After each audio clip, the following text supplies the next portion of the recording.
are on the journey, and they are all successful, great companies, great founders. We know this, and this is a movement from a country that really benefited and prospered from the IT services boom. So we are all thankful and grateful for the work that was done by the Infosys and the TCS and all the IT services companies, Wipros, that did it for India. Now we are seeing that the next generation of product companies are coming. And what is unique about this is building products from India, but building for the world, like global product brands. And you have to understand, this is something that we want to do at Freshworks. Like there is no, like, why should all the product brands be from the Valley? We need some. There's one SAP from Germany, there's one Atlassian from Australia, but where are the product brands from India, right? We wanted that. And Freshworks, that is our dream. And it's now super encouraging to see that there are so many companies that are building in India, but building for the world.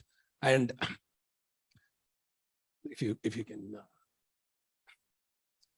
So today, I think we are at the cusp of what I would like to call as the decade of India as a product nation. So today, we Indian SaaS companies are generating around somewhere in $3 to $4 billion in revenue, but that is like a small 1% of the global software market. And I think we have our friends from McKinsey here, where they did a study where they said, okay, even if we can, there is a good chance that we can take that 1% to 6%, not 100% or 50, but 6% by 2030. We are talking about a massive opportunity, and this is our time. So this decade of building India as a product nation is going to be, and SaaS is the macro, right?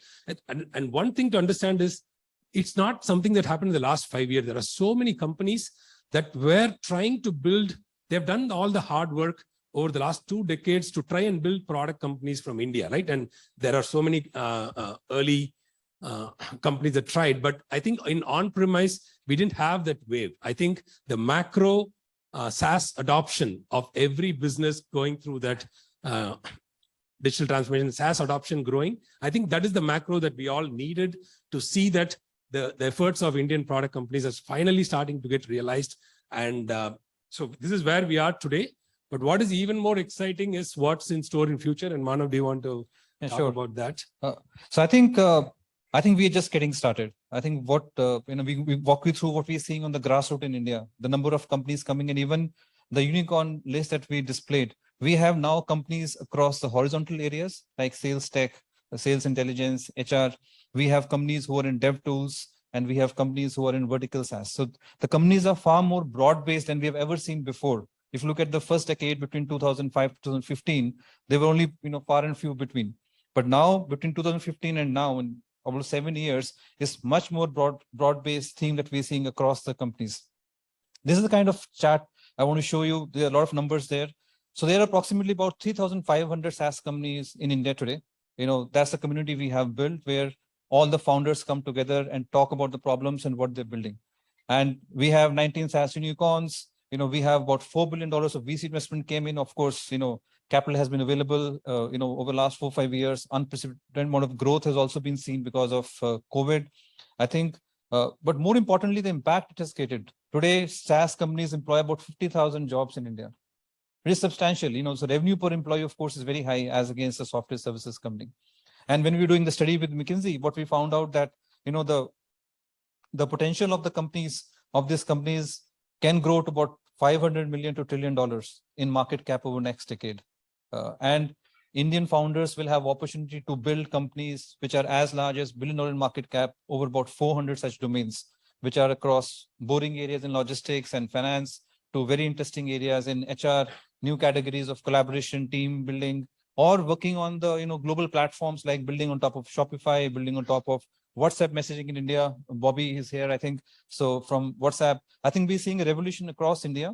And now with COVID, we are seeing companies coming all across India.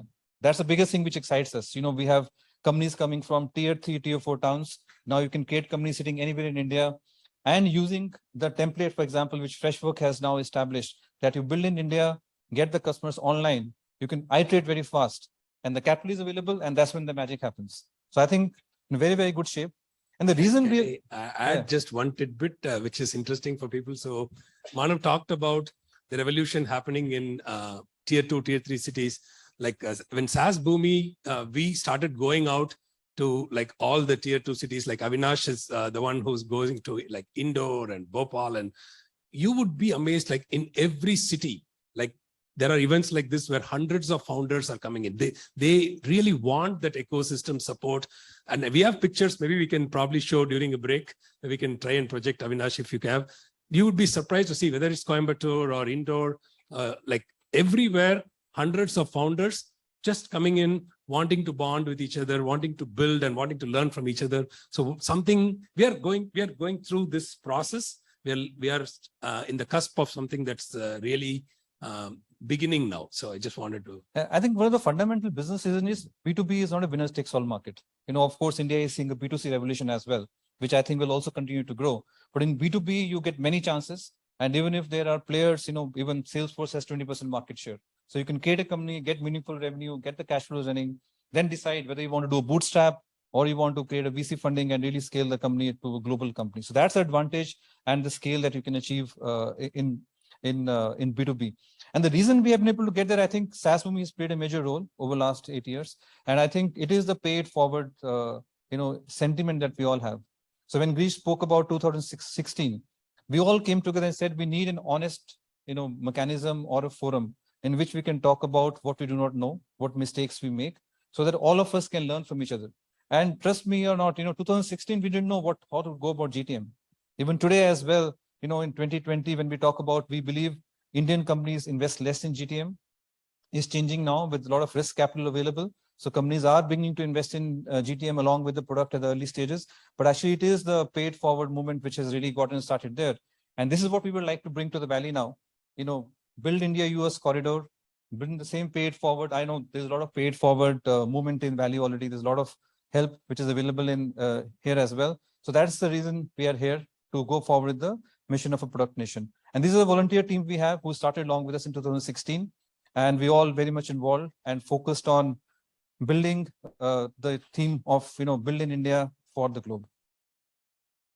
So I wanted to take the next few minutes to just talk about, hey, what is this India SaaS opportunity, right? Like what's driving it? And so we talk about India as a product nation, but SaaS, what we have at the core is a very disruptive opportunity to really go and disrupt every category of enterprise software that is out there.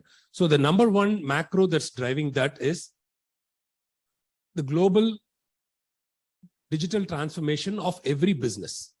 So we're not talking about the Fortune 500, we're talking about the Fortune 5 million businesses, right? So, and this has been accelerated by COVID as well, right? So every business is digitally transforming themselves. They have to invest in like a front office to take care of their customers or the back office to take care of the inventory. So that, and most of these is the global long tail of the global SMB is underserved, the mid-market companies. So, and if you do look at countries like Africa or other countries in Europe, they can't afford the $1 million enterprise software that's been built today. So that is the big macro, the digital transformation of every company.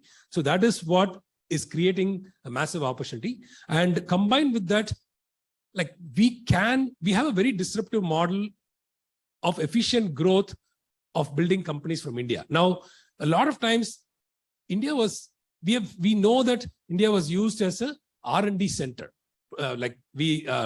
Product and engineering work was like offshored, or even captive centers were established by large US companies. But today we are talking about entire go-to-market teams running out of India, like sales, marketing, product management, everything being done from India. So that brings in a different level of efficiency, which like investors also clearly understand now. Like I can give you data from Freshworks, where at the time of going public, we had raised $327 million of venture capital, but we only burnt less than $100 million to take the company to almost a $400 million scale. And that is comparable with best in class even here in the Valley, right? So that efficient model actually, and the ability to service the long tail of the global SMB profitably. So these are the macros that are driving this. I think I'll only add, it's an early stage of digital go-to-market. I think a lot of it came to light during COVID. I think the desk-based model is kind of proven with Freshdesk, But the company, for example, I run, which is enterprise software focused on Fortune 500, I think it's 50-50 chance, buyers are beginning to trust for mission critical software of that scale. But I think eventually we'll break into that as well at a scale. It takes more time right now. During COVID, we saw $1 million deals you can close sitting in India. I'm not sure if that will continue forever. We'll have yet to see. But I think overall, the macro is in favor of efficient growth right now. And I think overall, I think this $1 trillion vision can be realized because we're seeing good quality of teams. I think talent is the number one thing which India has, and now beginning to see really good talent starting off. Just to give you an example, when we're looking at plans coming over to us, we are seeing about sometimes 25% of our engineering class in the 4th year starting some project in B2B. That's a massive grassroots level work happening in India right now. And they're all thinking about global design from start, so therefore they're building for the globe to start off. And of course, as I said, B2B is not a winner takes all market. So therefore, we have a good chance of taking, a stab at this $1 trillion dream by 2030. Of course, talent will be an issue, and I think we continue to invest in talent as we go forward. Yes, I think as we go about the decade of product nation, we should talk about that. So I just wanted to say this was a short intro of a context setting on what we believe as going to be the next biggest opportunity for India. And really, there is no ask here. The only ask is like all of us have to do it together for India to really create. This is really something that we need. We all know that the number of youngsters who are graduating every year, and employment is the biggest problem for India, and product companies can create massive wealth and employment opportunities. So I think this is going to be the decade of India as a product nation. And we would like to request all of you to join in this volunteer-driven initiative and do whatever you can to be part of this mission. And we will, I think we have made a good start here with the first edition, but as a community, it will be great if we can come together and help companies in whatever way we can to create world champions from India. So I think with that, we will conclude this introduction. Thank you very much. Thanks.